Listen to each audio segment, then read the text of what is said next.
ve bien? Recording is on. Sí, Cintia, se ve bien. Perfecto, gracias, Mónica. Bueno. Como les comentaba, el ordenamiento del territorio tiene que ver con un enfoque que es global e interdisciplinario, ¿sí? No solamente una disciplina trabaja sobre el territorio, sino que estamos hablando de distintas variables que tienen que ver con cuestiones, digamos, naturales, físicas, económicas, sociales, normativas y demás.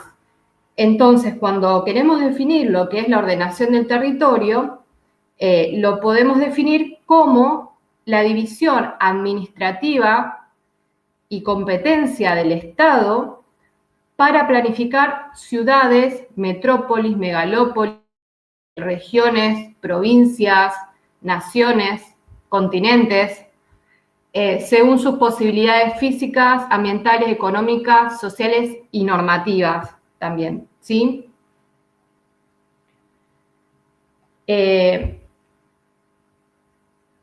Para eso tenemos que establecer ciertos lineamientos y criterios generales a partir de distintos elementos. Por ejemplo, hay que tener un uso racional del suelo, ¿sí? Hay que regularlo de acuerdo a las actividades que se dan y a poder aprovechar bien, digamos, ese territorio y teniendo en cuenta los diferentes agentes. Proteger el medio ambiente, ¿sí? Todo lo que son las zonas rurales, ambientales, bosques, parques y ámbitos de valor paisajístico. También hay que desarrollarlo socioeconómicamente de una manera equitativa y endógeno. Endógeno es propio del lugar, ¿sí? Acá lo que se intenta es estudiar los diversos subterritorios que lo forman, estos subterritorios que a la vez es bastante dinámico, ¿no? Porque las ciudades, las regiones se van transformando y van creciendo. Entonces, determinar estos subterritorios de hasta dónde es una metrópolis, hasta dónde llega el municipio, hasta dónde se conforma una región y las relaciones que los unen, porque generalmente estos crecimientos y transformaciones tienen que ver con cuestiones socioeconómicas, con actividades que se dan y cómo se vinculan estas actividades, ¿sí?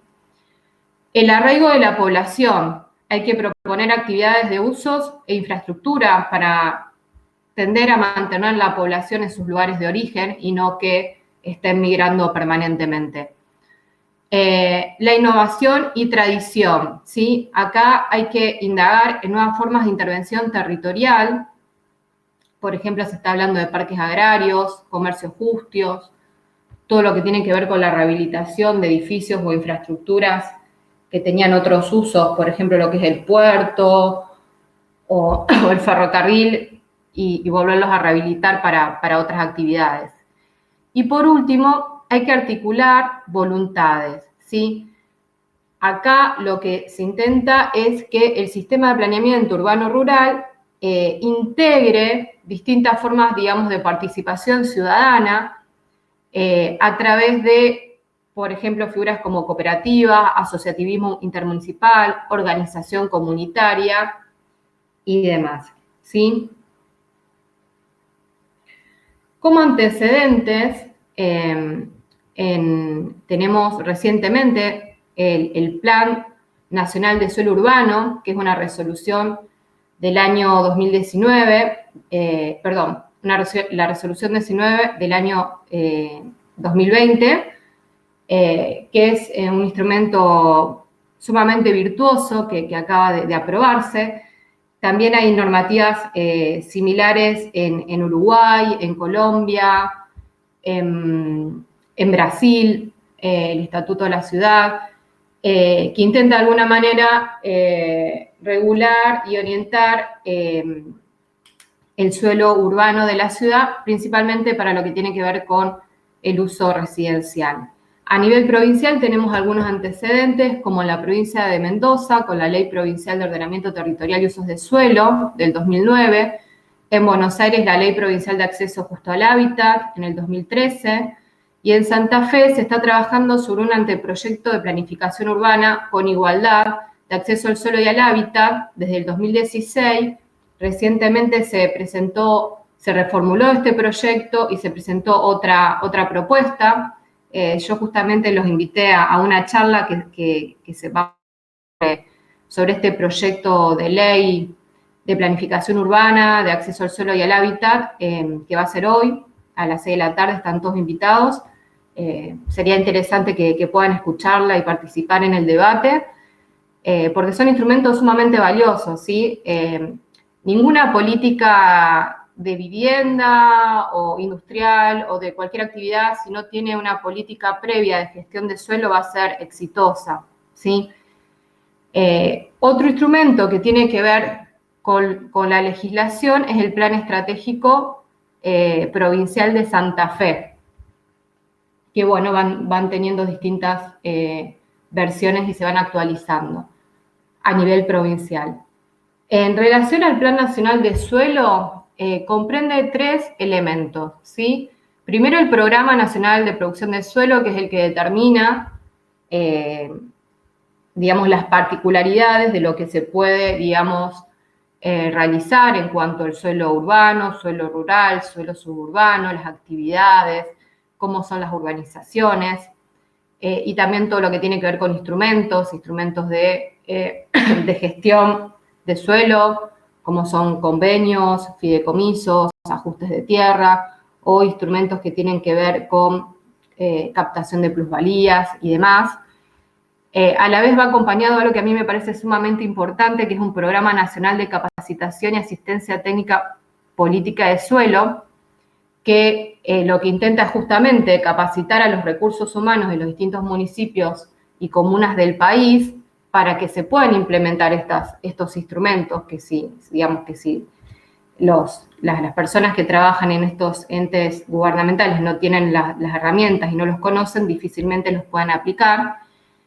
Y en tercer lugar propone la conformación de la Mesa Intersectorial de Políticas de Suelo, que es muy interesante porque invita a todos los organismos del país, no gubernamentales, sino académicos, colegios de arquitectos, de ingenieros, ONG, fundaciones y demás, cámaras de la construcción, cámaras de distintos tipos, para que participen sobre la construcción de este programa de producción de suelo, ¿sí? Lo que de alguna manera intenta remarcar es que la generación de suelo urbano promovido por el Estado resulta fundamental, ¿sí? Y que para que sea una política realmente virtuosa, se requiere una adecuada gestión de suelo. Para eso tenemos que planificar lo que es la infraestructura, el equipamiento, la vivienda, la localización adecuada y la accesibilidad a todos los sectores sociales. Y esto es muy importante porque a veces surgen programas habitacionales, como por ejemplo lo que es el Procrear o lo que fue el Procrear en su primera etapa, en donde era muy fácil acceder a la vivienda, porque fue un programa muy accesible, por lo menos para los sectores medios, bajos y medios. Pero ¿qué pasaba? Era muy difícil acceder al suelo, si no había una política de gestión de suelo. Por lo cual encontrar un terreno a precios viables era muy difícil, eran muy caros dentro de la ciudad, entonces las personas se iban a vivir fuera de la ciudad, en la periferia. A la vez, dentro de esta periferia que conforman diversas ciudades, por ejemplo Funes, Roldán, Polester, Baigorria, tampoco conseguían terrenos con servicios de infraestructuras bien localizados, a precios acordes a su presupuesto, y tenían que buscarlo en esa periferia de esas otras localidades. Entonces terminaban viviendo en la periferia de la periferia, lejos de todas centralidades urbanas, lejos de todo lo que tenga que ver con equipamientos, con escuelas, con hospitales, con áreas comerciales, también con nula infraestructura, a veces de calles de tierra, sin gas, sin agua potable. Entonces, bueno, no tenían el derecho a lo que nosotros llamamos el derecho a la ciudad, que es cuando uno puede acceder a todas estas infraestructuras, servicios y equipamientos, ¿sí? Entonces, por eso es muy importante que haya una política de suelo, porque es es la base. Sin una política de suelo no podemos tener una política de vivienda, una política industrial o una política, digamos, de otro uso. En relación a la planificación estratégica, que es el instrumento con el que más vamos a profundizar, la planificación estratégica propone actuaciones a largo plazo, ¿sí? Son grandes proyectos que tienen objetivos interdisciplinarios, o sea, objetivos económicos, sociales, urbanos, hay objetivos de turismo, hay objetivos ambientales, comprende todas las dimensiones de estos territorios a largo plazo, ¿sí? Acá se va estableciendo un sistema de tomas de decisiones, se identifican los cursos de acción y se formulan indicadores de seguimiento para que se concreten estos grandes proyectos. Y para ello es necesario involucrar diversos agentes, por eso se dice que es multidisciplinaria, ¿sí? Los ámbitos de actuación son las áreas metropolitanas, las regiones, las provincias, las naciones, ¿sí? Por ejemplo, instrumentos de acción, tenemos el Plan Estratégico Rosario 2030, que es muy reciente, es del 2018, el Plan Estratégico Provincial de Santa Fe del 2012, y el Plan Estratégico Territorial de Argentina, que la última actualización es del 2018, ¿sí?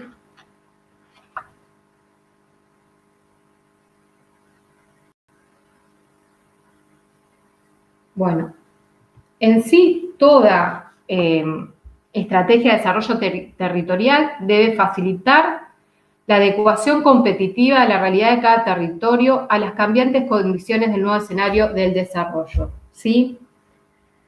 De esta manera, tanto sea la ciudad o la región en donde se va a aplicar esta planificación estratégica, tiene que contar con recursos humanos, con recursos naturales, con recursos financieros, con recursos de patrimonio histórico-cultural, de infraestructura, de sistema productivo y de forma de transferencia tecnológica, así también como formas de organización que constituyen su potencial de desarrollo para competir con otros territorios, ¿sí? Esto es también lo que quiere decir acá un autor que se llama Vázquez Barquero y Cotorrelo Menta, es que estas áreas estratégicas, que pueden ser metrópolis, o regiones, o provincias, o naciones, de alguna manera también compiten entre ellas y tienen que contar con los recursos o organizarse de alguna manera para que puedan tener una competencia exitosa. Ahora bien, en nuestra región, ¿quién es el ente gubernamental que se encarga de la planificación del área metropolitana? Porque en las áreas metropolitanas, o sobre todo en las áreas de interfaz, en los límites entre las ciudades, por ejemplo, entre Rosario y Funes, Rosario y Baigorria, Rosario y Villa Bernal Galvez, o Pérez, o entre mismas localidades, Funes y Roldán, localidades más pequeñas, siempre hay cuestiones a resolver, cuestiones de la recolección de residuos, de limpieza, cuestiones de transporte. Hay un montón de temáticas que no son propias de un municipio o de otro, sino que son de ambos. Entonces, ante esta situación se vio la necesidad de crear el ente de coordinación metropolitana que involucra a la asociación voluntaria de los municipios que rodean a Rosario, ¿sí? Están adheridos la mayoría, no están todos los municipios, porque esto es de alguna manera voluntario, pero es muy importante este ente que nosotros le llamamos el ECOM, ¿sí? Y toma como antecedentes la planificación urbana de Rosario y el Plan Estratégico Metropolitano de Rosario, ¿sí? Este ente lo que intenta hacer de alguna manera es planificar y gestionar las iniciativas metropolitanas y se configura como un instrumento de coordinación y promoción de políticas públicas consensuadas. El primer producto que han hecho ellos, a partir del intercambio de estos municipios, son 3 cuadernos, nosotros le decimos los cuadernos del ECOM, de diagnóstico y lineamientos estratégicos, en donde, bueno, justamente ahí hay un análisis de diagnóstico de todas estas localidades, de la interacción entre las mismas. hay propuestas de intervención, los objetivos, lineamientos, que bueno, todo este material está subido en la página de LECOM. Le recomiendo mirarla, bajarse esos documentos, porque son de sumo interés. De hecho, bueno, han hecho, hace poco han hecho los planes urbanos de todas las localidades del área metropolitana. Bueno, cada vez hay mayor material de este ente que es sumamente valioso.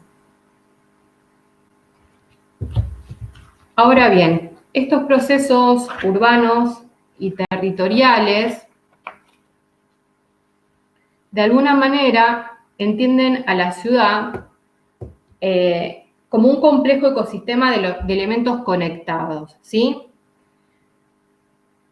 Y en este complejo ecosistema, en este sistema, que podemos llamar que es la ciudad, es donde las actividades humanas están enlazadas por comunicaciones que interactúan en tanto el sistema evoluciona dinámicamente, ¿sí? Esto va interactuando a medida que el sistema va desarrollándose. En este sistema, cualquier variación o alteración, ya sea espacial o estructural, en una de sus partes, origina una reacción en cadena que modifica o influye en las otras partes, ¿sí?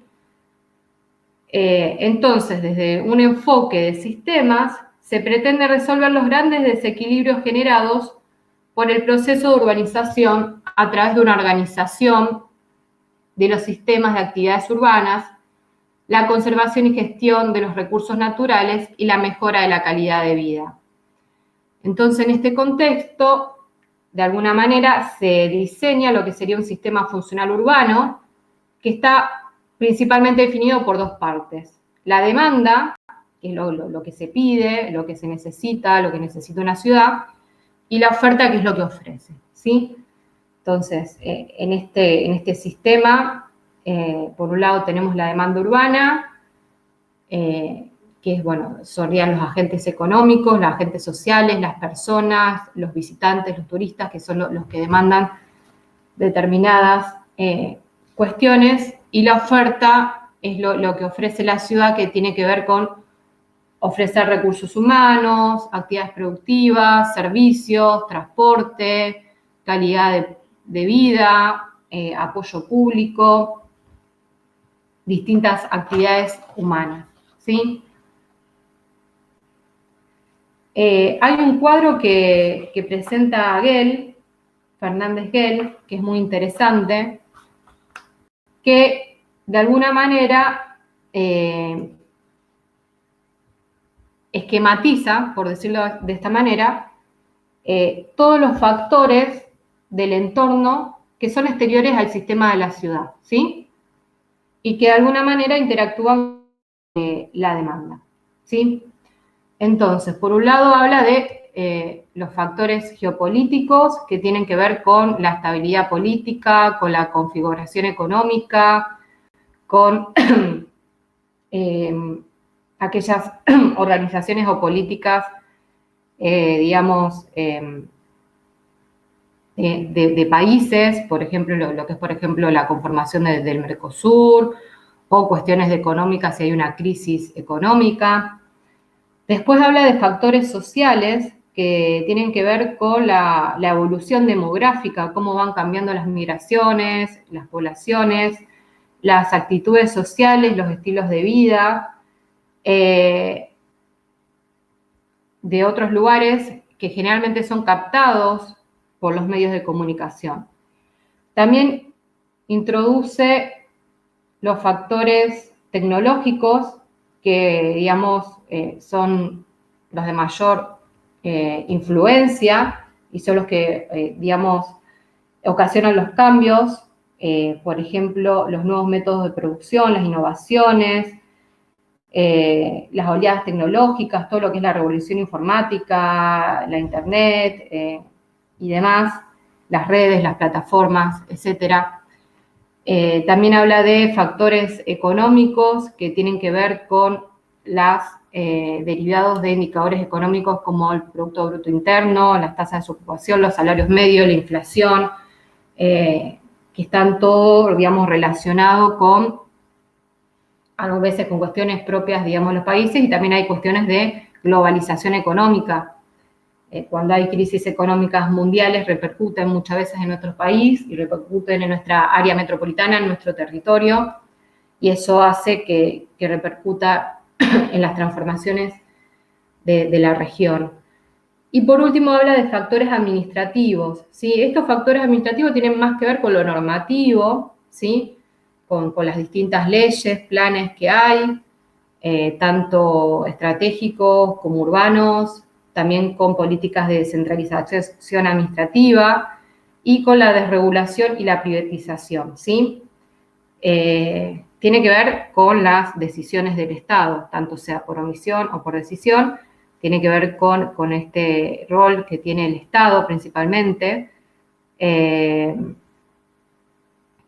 y, digamos, las decisiones que van tomando las distintas jurisdicciones, ¿sí?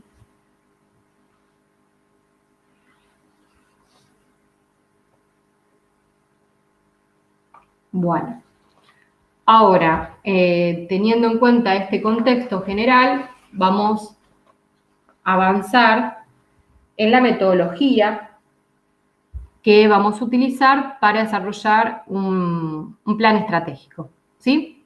Entonces, la metodología tiene distintas características. Primero, la inclusión de técnicas de prospectiva. ¿Se acuerdan que dijimos que la planificación estratégica era el último escalón de la planificación estratégica? O sea, ir más allá de una planificación a mediano y corto plazo, sino tener un escenario de futuro. También aplicarlos un enfoque sistémico. ¿Se acuerdan cuando vimos todo lo que era la teoría del sistema? Que todas las partes de la ciudad o de los territorios están interrelacionadas con las otras.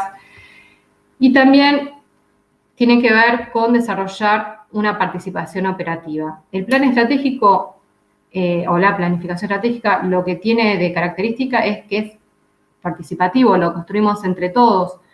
Por eso, siempre que se hacen actualizaciones, se invitan a mesas de trabajo a los distintos organismos públicos, privados o organizaciones sociales y demás de las distintas regiones para que participen, se evalúen cuáles son los proyectos que ellos proponen, las demandas, lo que necesitan y demás, a diferencia de lo que es un plan urbano. Un plan urbano es puramente técnico, es operativo y tiene que ver con la dimensión física y no es participativo, ¿sí?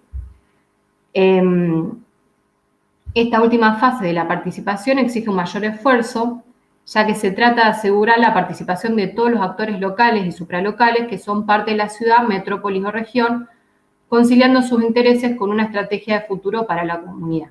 Justamente, lo más difícil es conciliar los intereses porque en distintas ocasiones son opuestos estos intereses. Entonces, bueno, ahí, digamos, la habilidad del Estado o del ente organizador de la planificación, en donde intenta conciliar estos distintos intereses. En sí, un plan estratégico, según Fernández Guel, tiene 6 fases, ¿sí? Vamos a comentarles cada una. Primero, el arranque del plan, ¿sí? Acá lo que se trata es de ver cuáles son los principales actores involucrados de la sociedad civil, los actores económicos, que sería el sector privado, y los urbanos, que son las distintas reparticiones del Estado, para de alguna manera establecer una estructura organizativa y diseñar las políticas de comunicación, ¿sí? Luego se caracterizan los modelos de desarrollo, ¿sí? Se describen los patrones de desarrollo físico, ambiental, económico, social, que van de alguna manera a conducir la situación actual de esa ciudad, región o territorio que se quiera planificar hacia el futuro, ¿sí? Y para eso se va a establecer el marco de referencia para el análisis externo e interno, que es lo que nosotros le llamamos la matriz FODA. De hecho, en la caracterización de este modelo se hace un diagnóstico de la región, y a partir de ese diagnóstico se hace lo que es la matriz FODA, que la matriz FODA es justamente enunciar las debilidades, las amenazas, las fortalezas y las oportunidades de ese territorio, ¿sí?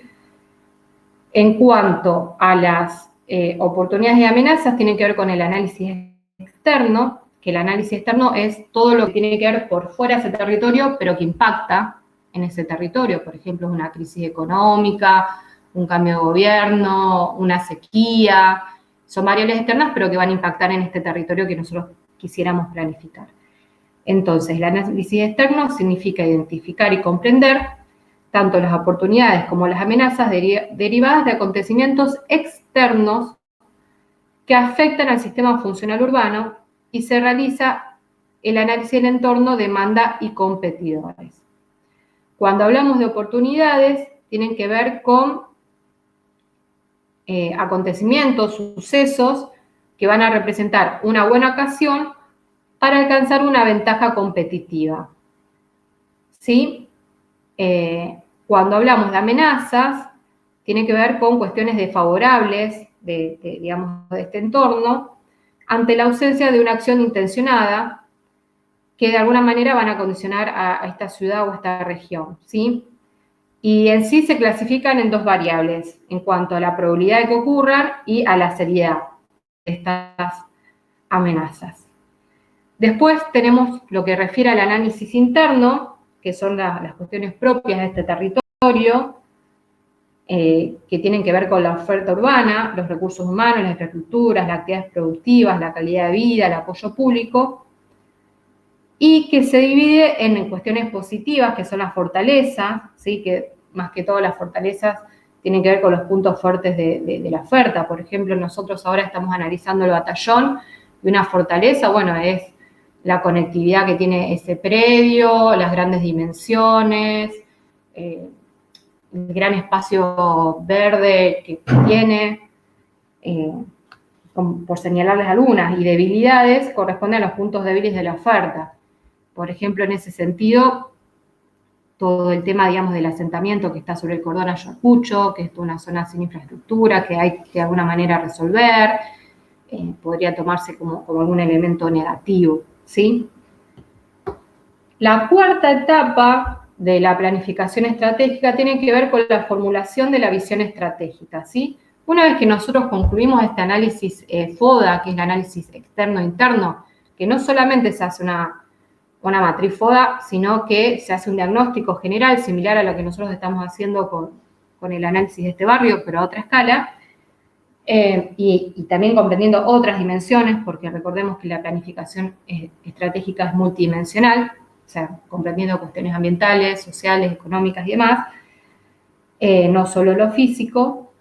Hay una cuarta instancia que tiene que ver con la formulación de la visión estratégica, ¿sí?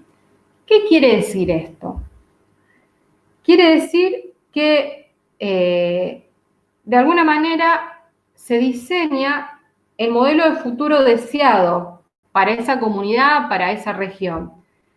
Y para eso se requiere 3 tareas fundamentales: diseñar escenarios, desarrollar la visión y identificar temas críticos, ¿sí?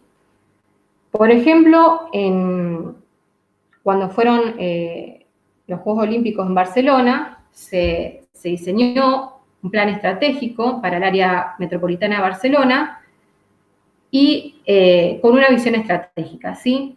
Y esa visión estratégica decía o expresaba para Barcelona, para el área metropolitana, consolidar el área metropolitana de Barcelona como una de las regiones europeas más atractivas e influyentes para el talento global innovador, con un modelo de integración y cohesión social de calidad, ¿sí?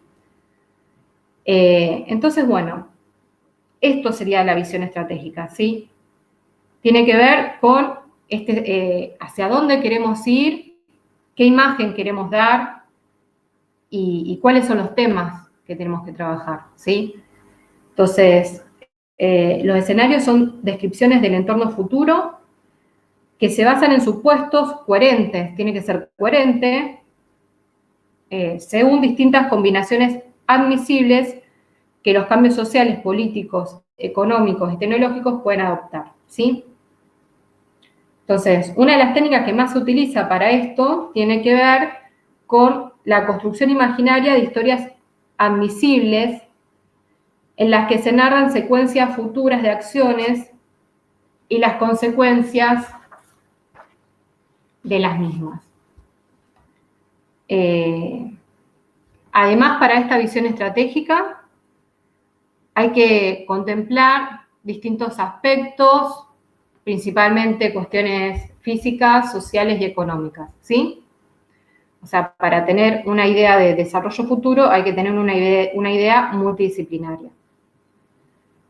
En general, la planificación estratégica se concentra más en la formalización de visiones que tienen que ver con lo económico y lo social y no tanto con lo físico, porque ya la dimensión física la abordamos en todo lo que tiene que ver con el planeamiento de ordenamiento urbano, ¿sí? En los planes urbanos. Y recientemente, hace algunos años, se está empezando a incorporar la dimensión ambiental, ¿sí? Que comienza a ser el cuarto aspecto a considerarse para la visión estratégica, ¿sí? Cada vez esto empieza a tener más fuerza. Bueno, la quinta fase tiene que ver con desarrollar estrategias. Acá se diseñan las estrategias para aumentar la competitividad y la habitabilidad de la ciudad o región. Se desarrollan programas de actuación y se elabora un plan de acción. Y la última parte tiene que ver con justamente implantar este plan estratégico, y acá se aborda también lo que es la difusión y periódicamente se va realizando una revisión del plan en la cual se van evaluando justamente estas cuestiones de fortalezas, debilidades, y se va reelaborando para un próximo plan estratégico que sería una actualización. Generalmente estos documentos se actualizan, al igual que los planes urbanos, cada 10 años, ¿sí? Un poco más, un poco menos, pero ese es el tiempo que se van actualizando. Bueno, vamos a ir al caso de Rosario. El Plan Estratégico Rosario tuvo distintas actualizaciones. El Plan Estratégico Rosario del 98 fue el primero. Luego el Plan Estratégico Metropolitana o Región Rosario del 2004. Después el Plan Estratégico Rosario Metropolitana más 10 del 2009. Y recientemente el Plan Estratégico Rosario 2030 del 2018. La visión estratégica de este último plan tiene que ver con procurar una metrópolis moderna, territorialmente integrada y socialmente inclusiva, sustentada en la cultura, la innovación y las economías de calidad, con protagonismo y conectividad nacional y global, ¿sí?